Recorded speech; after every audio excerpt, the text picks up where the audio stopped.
Time makes the wine, and the sweetness of the sound and the sweetness of Te Reo Māori. Let's tune up today, whānau, with the OROPUARE, the open sounds. This is the first of our sounds, OROPUARE, OROKATI, OROKE. Let's go, whānau, tune up. Kia ora koutou, anō e te whānau, and welcome back to our first of a series of videos covering the ABCs of Te Reo Māori, te matatau o Te Reo Māori. Whānau, just quickly, we'll be having a visual, a kinesthetic, hands-on approach where I need you to move. Auditorial, some tutorials, some just focusing on the sound, looking at the letter, focusing on that, on the sounds. There'll be the tuhinga, nice and simple, broken down approach for you to derive and from the sounds to the written context and into the eventual words. Kapai, and then a few sentences. Not too hard, not like a thesis, but the beginning of your thesis, your ability to write and articulate te reo. Then we'll be giving you your PhD, and it's not a post-hole digger, it's your iiBOOK, your WÄNANGA, with the interactive information, IIEE, interactive information, and PDF downloadable printable document file for you, your family, your friends, and your kura.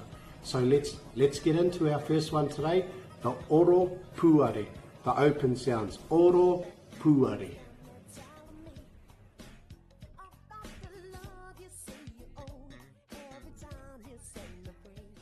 E te whānau, let's get started. It's all about sound, so I need you to join in with me. It's all about the oro, just like the instrument, half note, open note, oro, kōrero, ka pai. That's what I need you to do. Whakarongo, titiro, kōrero mai. Oro sounds, OROPUARE, OROPUARE. Ka pai. OROPUARE. Ara, a, e, I, o, u. Join with me, whānau, OROPUARE. OROPUARE. Open sounds, such as ara, breathe. Open. A, e, I, o, u.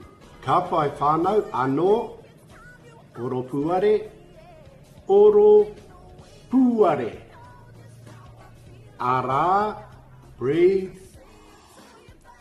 A, e, I, o, u. Ka pai e te whānau, we are just going to do the short ones just while we're there. They derive from that long sound, just short ones. Whakarongo, OROPUARE, poto. Ara, a, e, I, o, u. Short. A, e, I, o, u. Tātou. Let's go. A, e, I, o, u. Ka pai, we won't dwell on it, don't overthink of it. From the top, OROPUARE. OROPUARE. With me, breathe. A, e, I, o, u. Ka pai, OROPUARE poto, and we're out of here, and that's it for today.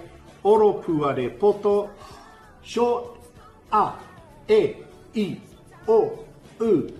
There you go, whānau, practice that. How simple is that? Tune up. After all, if we're not in tune, our words forevermore for our mātauranga, they're always going to be out of tune. E rongo whakairia ki runga, kia tina, hui e, tai ki e.